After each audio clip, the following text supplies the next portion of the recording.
नमस्कार, मैं हूं अंकुर और आप देख रहे हैं सत्य हिंदी का न्यूज बुलेटिन। एक नजर अब तक की सुर्खियों पर। भारत की पुरुष स्क्वैश टीम ने पाकिस्तान को हराकर चीन को हांगझो में इस स्पर्धा का गोल्ड मेडल हासिल कर लिया है। शनिवार को खेले गए इस स्पर्धा के फाइनल में दोनों टीमों के बीच कड़ा मुकाबला हुआ, जिसमें भारत ने पाकिस्तान पर 2-1 से जीत हासिल की।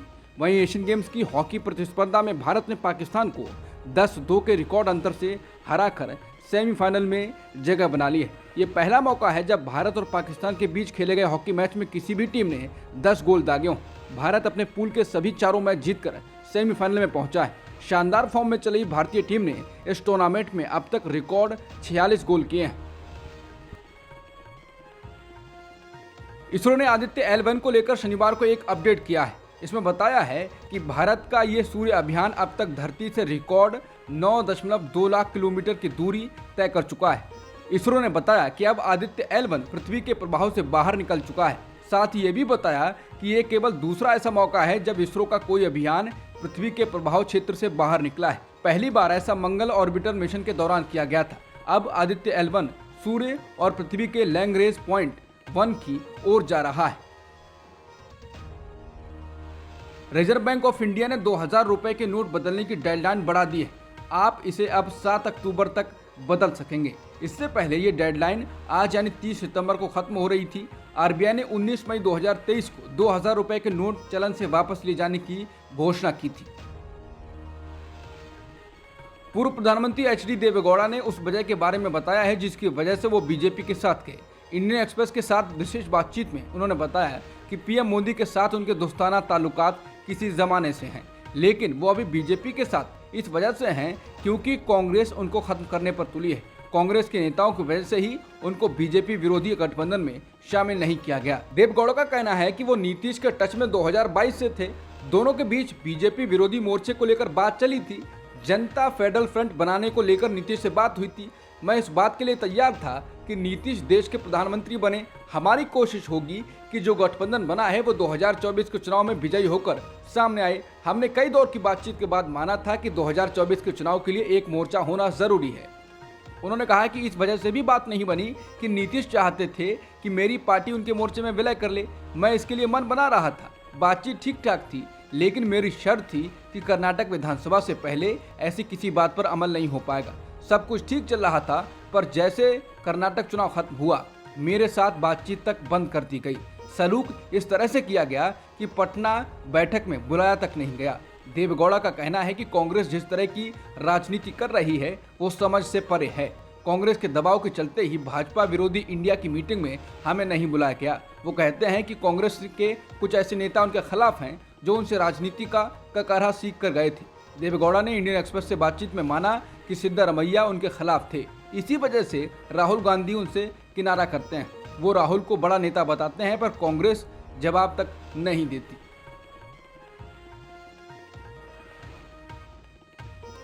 संजय गांधी अस्पताल पर सरकारी ताले के बाद वरुण गांधी ने एक वीडियो ट्वीट किया है जिसमें लोग अपनी दिक्कतें बता रहे हैं और जोर शोर से कह रहे हैं कि राजनीति की जा रही है। लोग कह रहे हैं कि हर अस्पताल में मौत होती है, लेकिन इसी को क्यों बंद कराया गया। इसको ट्वीट कर वरुण गांधी ने कहा कि सवाल संजय गांधी अस्पताल के 450 कर्मचारियों और उनके परिवार का ही नहीं, रोज सैकड़ों की संख्या में इलाज कराने वाले सूबे की आम जनता का भी है। उनकी पीड़ा के साथ न्याय मानवता की दृष्टि ही कर सकती है, व्यवस्था का अहंकार नहीं। कहीं नाम के प्रति नाराजगी लाखों का काम ना बिगाड़ थे। प्रधानमंत्री मोदी ने शनिवार को छत्तीसगढ़ के बिलासपुर में परिवर्तन महासंकल्प रैली को संबोधित करते हुए कहा है कि हमारा एक ही नेता है कमल, हमारा एक ही उम्मीदवार है कमल, हमारा एक ही लक्ष्य है कमल को जिताना। प्रधानमंत्री के इस कथन से राजनीतिक विश्लेषकों का मानना है कि मध्य प्रदेश और राजस्थान की तरह ही भाजपा छत्तीसगढ़ में भी पीएम मोदी के चेहरे पर विधानसभा चुनाव लड़ने जा रही है। किसी स्थानीय नेता को आगे करने के बजाय भाजपा छत्तीसगढ़ में पीएम मोदी को ही अपना सबसे बड़ा चेहरा पेश कर रही है। बिलासपुर में परिवर्तन महासंकल्प रैली के साथ ही भाजपा ने छत्तीसगढ़ में चुनावी अभियान को तेज कर दिया है। बहुजन समाज पार्टी ने मध्य प्रदेश विधानसभा चुनावों के लिए गोंडवाना गणतंत्र पार्टी के साथ गठबंधन किया है। 230 सीटों वाली मध्य प्रदेश विधानसभा के लिए इस साल नवंबर में चुनाव होने हैं। बसपा के राज्यसभा सांसद रामजी गौतम और जीजीपी के राष्ट्रीय महासचिव बलबीर सिंह तोमर ने एक प्रेस कॉन्फ्रेंस में बताया कि मध्य प्रदेश विधानसभा के लिए हुए चुनावी समझौते के तहत बसपा 178 सीटों पर चुनाव लड़ेगी तो गोंडवाना गणतंत्र पार्टी 52 सीटों पर अपने उम्मीदवार खड़े करेगी। मध्य प्रदेश में विधानसभा चुनावों से पहले बीजेपी की मुश्किलें कम होने का नाम नहीं ले रही हैं। दूसरी सूची के आने के बाद से ही बीजेपी छोड़ने वाले नेताओं की लाइन और लंबी हो गई है। दर्जन भर नेता पार्टी छोड़ चुके हैं। बुंदेलखंड में भाजपा को 2 दिन में 2 बड़े झटके लगे हैं। पन्ना जिले के बाद अब छतरपुर में बड़ा झटका लगा है। पूर्व भाजपा जिला अध्यक्ष घासीराम पटेल ने भोपाल पार्टी कार्यालय में अपना इस्तीफा पत्र भेज दिया है। वो राजनगर विधानसभा सीट से बीजेपी की तरफ से दावेदारी कर रहे थे। पार्टी ने यहां से अरविंद पटेलिया को अपना प्रत्याशी बनाया है। घासीराम ने एमपी तक से खास बातचीत में कहा कि वो इस विधानसभा चुनाव में मैदान में जरूर उतरेंगे। अगर उन्हें किसी भी पार्टी से टिकट दिया जाता है तो अच्छी बात है, अगर टिकट नहीं दिया गया तो वो निर्दलीय मैदान में उतरेंगे। जयपुर में हुई भाजपा की प्रदेश कार्य समिति की बैठक के बाद अब सबकी निगाहें आज से होने वाली भाजपा केंद्रीय चुनाव समिति की बैठक पर बनी हुई हैं, क्योंकि इस बैठक में मध्य प्रदेश, छत्तीसगढ़ व राजस्थान विधानसभा चुनाव में उम्मीदवारों के नाम पर चर्चा होगी। इस बैठक में प्रधानमंत्री मोदी, केंद्रीय गृह मंत्री अमित शाह, भाजपा के राष्ट्रीय अध्यक्ष जेपी नड्डा के अलावा भाजपा के अन्य प्रमुख नेता भी शामिल होंगे। कांग्रेस नेता राहुल गांधी ने आज ओबीसी और जाति जनगणना पर काफी भाषण दिया। उन्होंने जाति जनगणना को एक्सरे से जोड़ते हुए मध्य प्रदेश के शाहजहांपुर जिले के पोलायकला में कहा कि हिंदुस्तान के एक्सरे एवं एमआरआई का वक्त आ गया है और हम सत्ता में आते ही ये काम करेंगे। करीब 30 मिनट के अपने भाषण में उन्होंने प्रधानमंत्री मोदी और मध्य प्रदेश के मुख्यमंत्री को जमकर आड़ो हाथों लिया। उन्होंने पीएम मोदी पर नफरत फैलाने और देश को बांटने का आरोप दोहराया। साथ ही पीएम मोदी और अमित शाह के साथ साथ राहुल गांधी भारत के प्रमुख उद्योगपति अडानी पर जमकर बरसे। इसके बाद उनका भाषण ओबीसी पर रहा। उन्होंने कहा कि मोदी बार बार दावा करते हैं कि वो ओबीसी वर्ग से हैं, लेकिन ओबीसी वर्ग के हितों का संरक्षण वे और भाजपा नहीं करते हैं। राहुल गांधी ने अपना पुराना आरोप मध्य प्रदेश में दोहराते हुए कहा, देश में 90 सचिव हैं, भारत का बजट 45 लाख करोड़ रुपए से अधिक है, लेकिन कुल 3 ओबीसी सेक्रेटरीज को ही काम का अवसर दिया गया है। इन 3 के पास महज 5% बजट अलोकेशन भर का अधिकार है। राहुल गांधी ने एमपी में कमलनाथ सरकार द्वारा 27% ओबीसी आरक्षण का कानून बनाने का याद दिलाते हुए कहा, ओबीसी के नाम पर राजनीति करने वाली बीजेपी ने उस कानून को पंचर कर दिया। अपने राजनीतिक हितों के लिए कानून को मूर्त रूप नहीं लेने दिया। राहुल गांधी ने कहा कि जिन जिन सूबों में कांग्रेस की सरकारें हैं उनमें 3 मुख्यमंत्री अन्य पिछड़ा वर्ग से आते हैं। इंदौर भाजपा राष्ट्रीय महासचिव कैलाश विजयवर्गीय को 1 नंबर विधानसभा से प्रत्याशी बनाए जाने के बाद कांग्रेस विधायक संजय शुक्ला का बड़ा बयान सामने आया है। संजय शुक्ला ने कैलाश विजयवर्गीय को खुली चुनौती दी है और कहा कि वो अपनी सीट नहीं बदलेंगे। उन्होंने हमला करते हुए कहा कि कैलाश जी ने अपने बेटे की बलि चढ़ाई है। दरअसल कैलाश विजयवर्गीय को टिकट मिलने से आकाश विजयवर्गीय के टिकट कटने की अटकलें लगाई जा रही हैं। इसे लेकर विधायक शुक्ला ने हमला बोला। बता दें, संजय शुक्ला इंदौर 1 से 2018 के विधानसभा चुनावों में पहली बार विधायक बने थे। उन्होंने भाजपा प्रत्याशी को बड़े अंतर से हराया था। मई में मणिपुर में संघर्ष शुरू होने के बाद से प्रदेश बीजेपी अध्यक्ष शारदा देवी के घर को 6 बार निशाना बनाया गया है। राज्य भाजपा अध्यक्ष ए शारदा देवी का कहना है कि उन्होंने अपने 3 दशकों के राजनीतिक करियर में कभी भी सत्तारूढ़ दल के प्रति इस तरह की शत्रुता नहीं देखी है। उन्होंने कहा, मैं लोगों के घर जलाओ चिल्लाते हुए सुनकर थक गई हूँ। कितने लोगों के घर जलाए गए हैं, कितने लोग राज्य में विस्थापित हैं, वो मुझे विस्थापित क्यों करना चाहते हैं। इसके साथ ही उन्होंने कहा कि वो अपनी भूमिका को लोगों और सरकार के बीच एक पुल के रूप में देखती हैं। मणिपुर में 3 मई से जारी हिंसा के बीच प्रदेश की बीजेपी इकाई ने पार्टी के राष्ट्रीय प्रमुख जेपी नड्डा को पत्र लिखा है और हिंसा न रोकने को लेकर सवाल उठाए हैं। टाइम्स ऑफ इंडिया के मुताबिक प्रदेश बीजेपी ने जेपी नड्डा को लिखा है कि प्रदेश की बीजेपी सरकार को जातीय हिंसा रोकने में नाकाम रही है। पहली बार इस तरह का कदम उठाते हुए प्रदेश इकाई ने लिखा है कि प्रशासन के खिलाफ लोगों की नाराजगी बढ़ रही है और लोग सड़कों पर उतर रहे हैं। अखबार लिखता है कि शुक्रवार को ये चिट्ठी जेपी नड्डा को भेजी गई है, जिसमें प्रदेश बीजेपी प्रमुख ए शारदा देवी समेत पार्टी दफ्तर के शीर्ष 8 पदाधिकारी शामिल हैं। ये नेता पीएम मोदी से मुलाकात करना चाहते हैं। पत्र में लिखा है, लोगों की नाराजगी और गुस्सा अब बढ़ रहा है। लंबे वक्त से जारी तनाव के लिए सरकार को जिम्मेदार ठहराते हुए कहा जा रहा है कि वो मामले को सुलझाने में और शांति स्थापित करने में नाकाम रहे हैं। हम जानते हैं कि सरकार इस दिशा में काम कर रही है। बता दें, एक दिन पहले मणिपुर में प्रदर्शनकारियों ने मुख्यमंत्री एन बीरेन सिंह के निजी आवास और एक और बीजेपी विधायक के घर पर हमला किया था।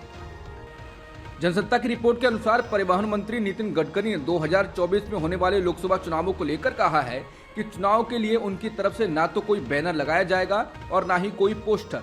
वाशिम में एक कार्यक्रम में उन्होंने कहा कि मैंने फैसला लिया है कि चुनाव के लिए ना तो कोई बैनर लगाया जाएगा और ना ही पोस्टर और ना ही लोगों को चाय पिलाई जाएगी। जिन्हें वोट देना है देंगे, जिन्हें नहीं देना है नहीं देंगे, लेकिन ना तो मैं रिश्वत लूंगा और ना ही देने दूंगा। पी चिदम्बरम ने शनिवार को चुनावी बॉन्ड को वैध रिश्वतखोरी करार दिया है। उन्होंने दावा किया है कि जैसे ही इसकी नई किस्त 4 अक्टूबर को खुलेगी, यह बीजेपी के लिए सुनहरी फसल होगी। जिस चुनावी बॉन्ड पर कांग्रेस नेता चिदम्बरम ने सवाल उठाए हैं, उस पर लगातार विवाद होते रहे हैं। बिना नाम के मिलने वाले चुनावी बॉन्ड को अपारदर्शी बताया जाता रहा है, जबकि इसको पारदर्शिता के नाम पर ही शुरू किया गया था। इसके तहत मिलने वाले चुनावी चंदे का अधिकतर हिस्सा बीजेपी को ही मिलता रहा है। इसी को लेकर चिदम्बरम ने बीजेपी पर हमला किया है। उन्होंने ट्वीट कर कहा कि चुनावी बॉन्ड की 28वीं किस्त 4 अक्टूबर को खुलेगी। ये भाजपा के लिए सुनहरी फसल होगी। पिछले रिकॉर्ड को देखें तो तथाकथित गुमनाम चंदे का 90% हिस्सा भाजपा को जाएगा। 60 गांठ वाले पूंजीपति अपनी चेकबुक खोलकर दिल्ली में स्वामी और मास्टर को परोसेंगे। चुनावी बॉन्ड वैध रिश्वतखोरी है। कनाडा, अमेरिका, ब्रिटेन जैसे देशों में खालिस्तानी समर्थक आखिर इतने उग्र कैसे हो रहे हैं? हाल ही में कनाडा के कई शहरों में, लंदन स्थित भारतीय उच्चायोग में और सैन फ्रांसिस्को में हिंसा की खबरें आई थी। अब यूनाइटेड किंगडम में भारतीय उच्चायुक्त विक्रम दोरईस्वामी को शुक्रवार को स्कॉटलैंड के एक गुरुद्वारे में प्रवेश करने से रोक दिया गया।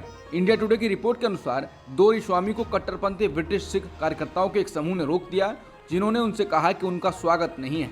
रिपोर्ट के अनुसार एक खालिस्तानी समर्थक ने कहा कि उनमें से कुछ को पता चला है कि दोरईस्वामी ने अल्बर्ट ड्राइव पर ग्लासगो गुरुद्वारा की गुरुद्वारा समिति के साथ एक बैठक की योजना बनाई थी। उसने कहा कुछ लोग आए और उनसे कहा कि उनका स्वागत नहीं है। थोड़ी झड़प हुई।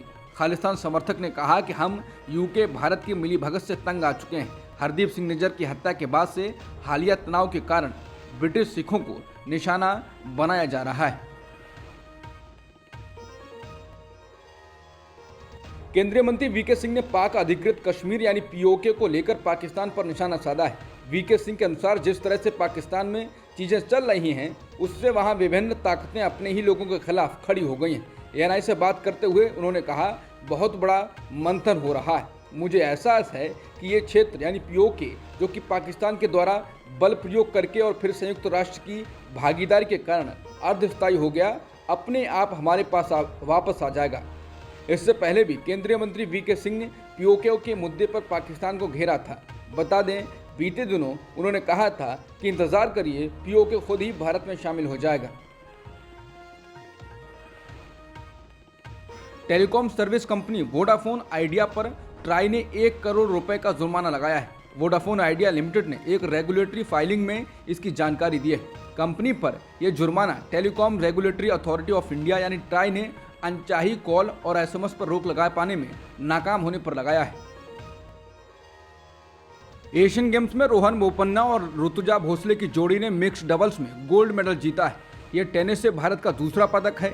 1 घंटे और 15 मिनट की कड़ी मेहनत के बाद बोपन्ना ने एशियाई खेलों में अपना पहला मिश्रित युगल स्वर्ण पदक जीत लिया। इससे पहले भारतीय निशानेबाज सरबजोत सिंह और दिव्या थोडिगोल ने एशियाई खेलों में 2023 में 7वें दिन पहला पदक जीता। वहीं भारतीय मुक्केबाज लवलीना बोरगोहेन ने मुक्केबाजी में भारत का तीसरा पदक पक्का कर दिया। भारत की टीटी स्टार मनिका बत्रा अपना सिंगल्स आखिरी 8 मैच हार गई हैं। अब तक की सुर्खियों में इतना ही। बाकी खबरों के लिए बने रहिए सत्यहिंदी.com के साथ।